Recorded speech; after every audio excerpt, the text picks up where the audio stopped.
island, floating in the sky. I'm high above the world I used to know, and I'm far from any danger. I am confident that we will achieve a historic victory for American freedom. This will be, I think, will go down as the biggest class action ever filed. トランプ氏が訴えたのは、フェイスブック、ツイッター、グーグルのアメリカの IT 大手3社とその経営幹部に対してです。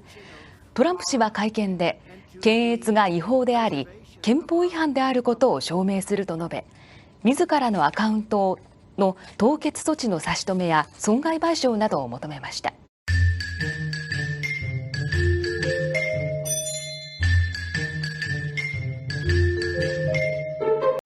We are in regular touch with these social media platforms. We've increased disinformation research and tracking within the Surgeon General's office. We're flagging problematic posts for Facebook that spread disinformation.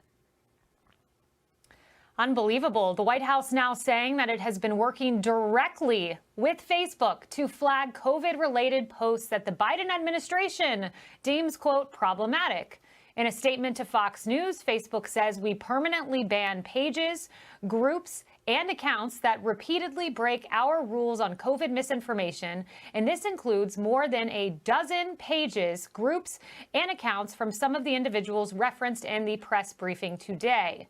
But the backlash was swift. Republicans call it a violation. They accuse the White House of using big tech to suppress free speech. But what they're seeking to do is take away your First Amendment rights and have a thought police or a language police. We need to realize that doing away with the First Amendment is one of their goals. This kind of coordination between big government and a big monopoly corporation, boy, that is scary stuff, and it really is censorship.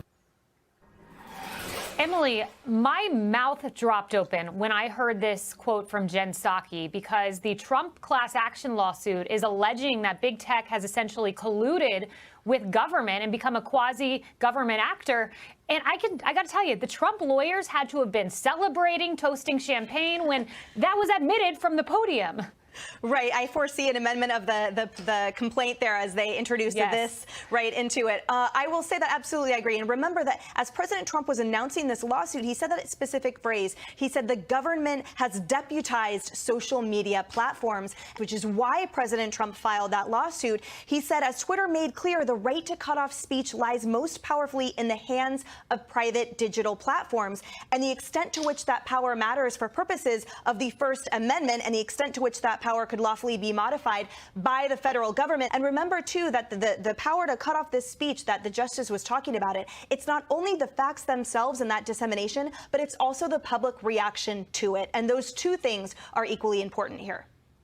That's right. It was a stunning admission, Tommy. Jen Psaki saying we're in regular touch with social media companies. This, of course, as Fauci had been emailing with Mark Zuckerberg about a coronavirus database. It was called a coronavirus information hub. I believe you've been a victim of social media suppression, Tommy. Yeah, and the thing that the narrative that's coming out from the Democrats now is that they're just taking down information that is misinformation, that it is misleading. But I can tell you this, I posted a clip on Facebook that was from my final thoughts that I do daily on Fox Nation. And the clip was simply this: vaccination is a personal choice and no one should have to lose their job because they choose not to get vaccinated. Now, Facebook took that down and flagged it and said that it was against their community standards for misleading information that could cause potential harm or danger.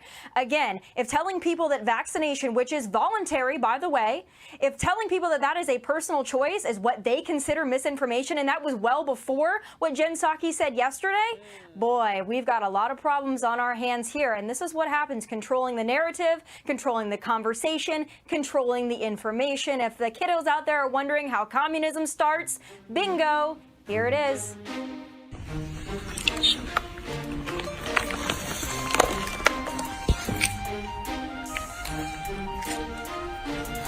Here on my island, floating in the sky. I'm high above the world I used to know, and I'm far from any danger, safe from any failure. Guarded, I found shelter in the storm. I'm hiding in the blue.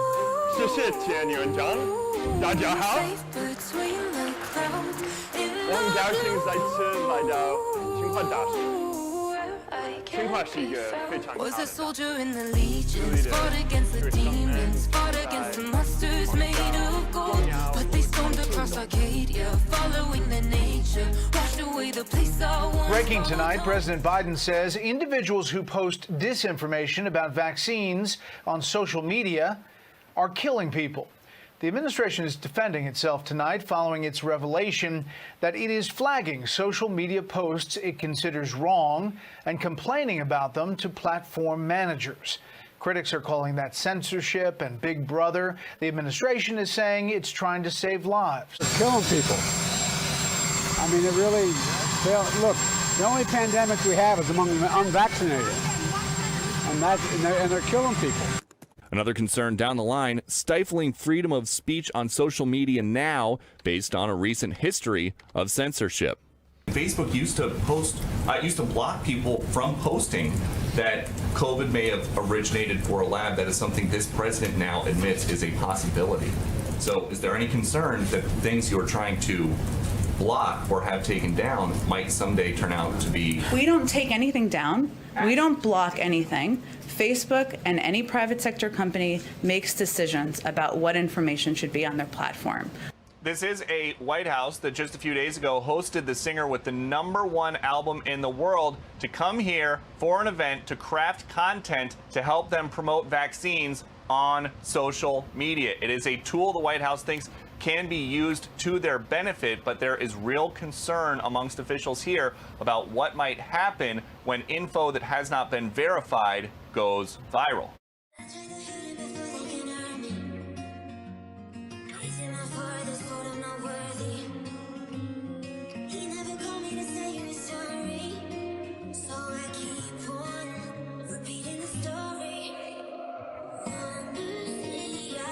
Censorship and surveillance, a page right out of the Chinese Communist Party playbook. This week, White House Press Secretary Jen Psaki admitted what we all knew. Social media and the Biden administration are working together to dictate what you see and what you hear. We are in regular touch with these social media platforms, and those engagements typically happen through members of our senior staff, but also members of our COVID-19 team. Given, as Dr. Murthy conveyed, this is a big issue of misinformation, specifically on the pandemic. This comes just 1 month after Anthony Fauci's emails showed he was plotting with Mark Zuckerberg on a so-called information hub to censor key information about the origins of COVID-19 and the treatments for COVID, something that Texas Senator Ted Cruz told us suggested collusion and could set up Facebook for damages. These latest breakthroughs have real consequence because it now is clear that Facebook was operating at the direction of and in the direct benefit of the federal government and operating as the government censor, utilizing their monopoly position to censor on behalf of the government. We were just going through all of the censorship that we have been seeing. It's really disturbing to me that Facebook and all these other social media companies are censoring information that's actually true. They really are letting down the American people right before the election, censoring the Hunter Biden story, banning the New York Post from Twitter, and then going on to censor early treatments of COVID. We had on Senator Ron Johnson and Dr. Pierre Corey, who went through things like ivermectin, which was off patent. Nobody was making any money on it because it's off patent, but it actually could have been a very important treatment for early days of COVID. They took all of those posts down. They wouldn't allow you to talk about hydroxychloroquine. I mean, this is not just censorship for politics. They're actually letting the American people down in so many ways. Why? Is this the Communist Party's influence? Well, listen, you are exactly right that the censorship has been over and over again silencing things that are true.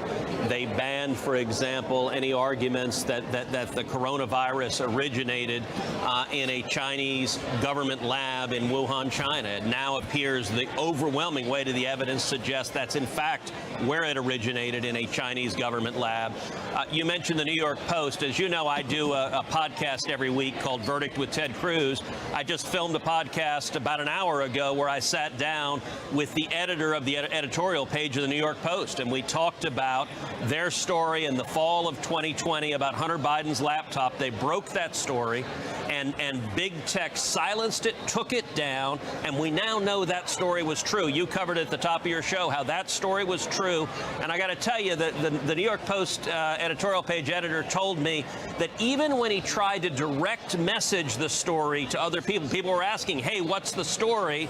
Big tech would block his direct messages because they wanted to silence a story. The only justification for silencing the story is that it hurt Joe Biden and it helped Donald Trump, and big tech was behaving as the partisan enforcers to try to skew an election. And they did, in fact, skew an election. And they're continuing now to censor information if it disagrees with the official government line.